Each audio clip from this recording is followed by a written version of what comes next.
everyone, today I'm going to show you guys how to become a Loba god, or should I say Loba goddess, bearing in mind she's a female. Sorry Loba. I'll break your heart and then I'll break everything else. Look, I said sorry Loba. Jeez. Let's jump into training, guys.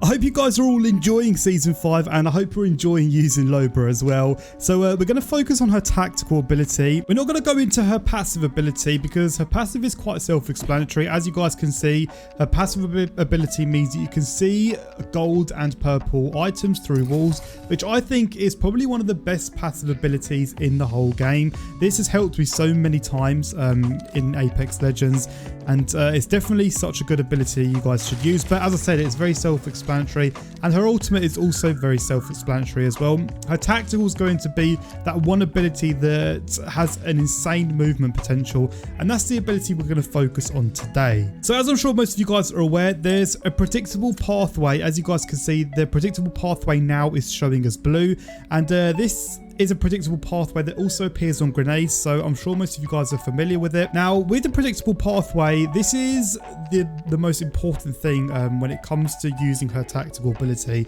Now, we're gonna focus on this cage here and this top surface of the cage, just as an example. Now, if most of you guys wanted to portals to this cage, you would probably do this. You would line up your bracelet accordingly and wait for that orange circle to appear on top of the surface. This means that the bracelet is going to land on a flat surface that you can actually portal to, and if we do that exact thing, as you guys can see, we then instantly portal to the top of this cage. I want to point out two things when I actually done that example. The first thing is that it took me a fairly long time to line up my bracelet so that I was going to land on that cage, and the second thing is that the bracelet is very slow in midair, and the travel time of the bracelet can make it so it takes an awfully long time for you to actually portal to that location, which could land you in a lot of trouble waiting for that bracelet to land. Now, there is a much faster way to do this, and I'm just going to show you guys how it's done, and then I'm going to show you guys the tutorial. As you guys can see here,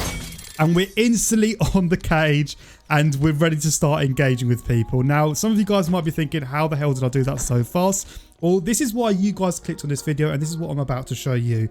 Now, this all comes down to the predictable pathway, that thing you guys saw in blue, this predictable pathway here. Now, if we look at the predictable pathway, if we go over the cage, so at the moment the bracelet's going to land on the ground, it's going to go past the cage.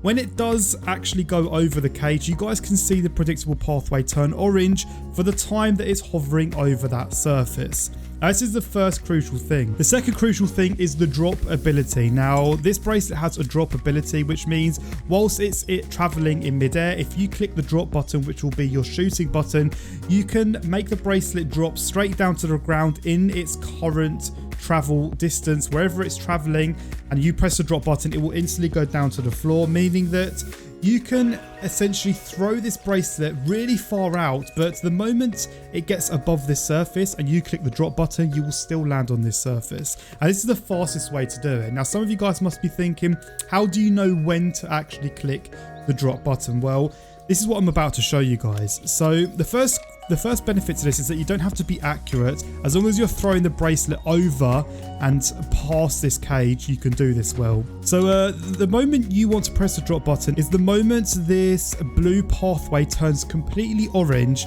and you also see an orange circle appear. So I'm just going to show you guys now quickly. As you guys can see, we're waiting, we see it there, and we're going to immediately press that drop button. Now, it takes some fast reaction time, so I recommend you guys jump into firing range. Practice this a few times because your reactions have to be quite fast, and the smaller the surface, the faster your reactions have to be. If you haven't got much surface to play with, then your reactions have to be on point.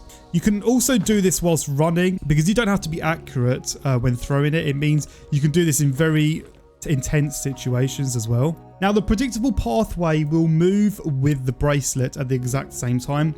So for example, if you're trying to get to, let's say, this end part of the cage, you just wait for the predictable pathway and that circle to reach towards the end of the cage, and then you just press the drop button then. So I'll quickly show you guys how that's done. So we're going to wait for that to go towards the end, and there, it's as simple as that. I'm going to slow it down for you guys. So as you can see, I waited for that predictable pathway and that orange circle to hit towards the corner of the cage. And then that's when I released it and pressed the drop button. It's as simple as that. And once you start getting this nailed down quite often, you can start doing some really funky things, even throwing it in midair. Let's say I'm trying to land here, for example, you can literally jump, just throw the disc anywhere above, and as soon as it turns orange, you just press the drop button. And this is going to get you to locations not only faster, but more effectively as well.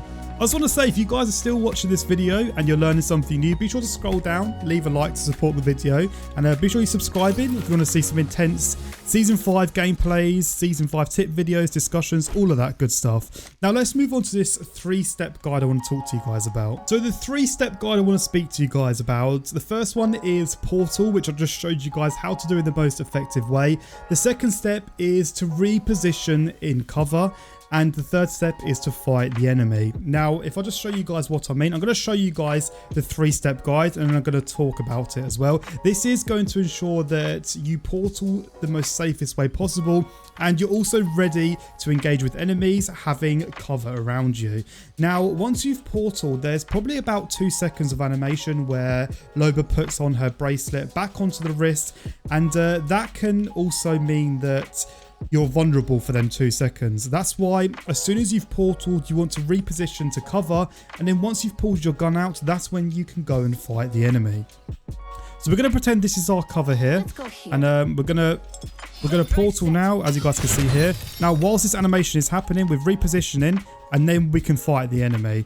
We're not Pathfinder here, so we can't just go absolute aggressive when we're using her tactical ability. With Pathfinder, as soon as you finish your grapple, he instantly pulls out his gun, so you can do some really aggressive plays, but you can't do that with Loba because she has an insanely high delay after portaling. We're not here to talk about Pathfinder versus Lobo. We're here to cover the tips you guys need. So if we do that once again, just to show you guys, we're going to throw it completely out in the distance, wait for that orange symbol to come up, then we're going to reposition, pull our gun up, and then we're going to fight. That is the best way and safest way to use Loba's tactical ability, in my opinion. Of course, you're not going to have to do this 3-step guide every single time. It's quite situational, but I recommend doing it, and I don't recommend pushing enemies if there's no cover around you, because you can't use her tactical ability aggressively.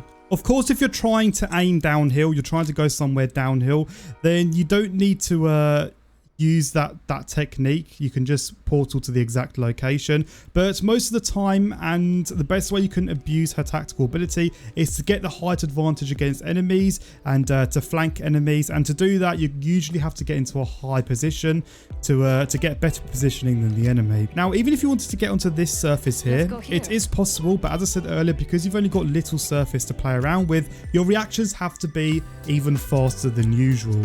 The second you see that orange predictable pathway come up and that orange circle indicating that the bracelet has just come over that surface, that's when you have to press the drop button. And as I said, the smaller the surface, the faster your reactions need to be. I'm going to give it a go here, but even for someone like myself, this is insanely hard to do. So let's give it a go.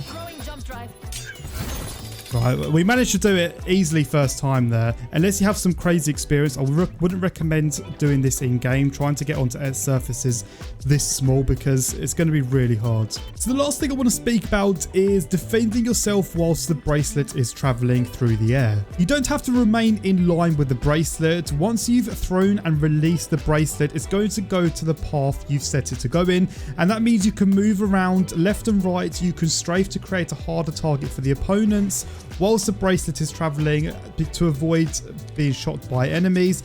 Because bear in mind that you don't have your gun up, so the time in which the bracelet is traveling is going to be the time where you're most vulnerable. So for example, if we throw the bracelet here, you guys can see we can still move around left and right and create a hard target. You can also close doors whilst the bracelet is traveling. If you're in a situation where you throw the bracelet, you can actually close the door Wait for the bracelet to land and then it will portal you that way. There are loads of ways you can defend yourselves and ensure that you're going to portal without being harmed.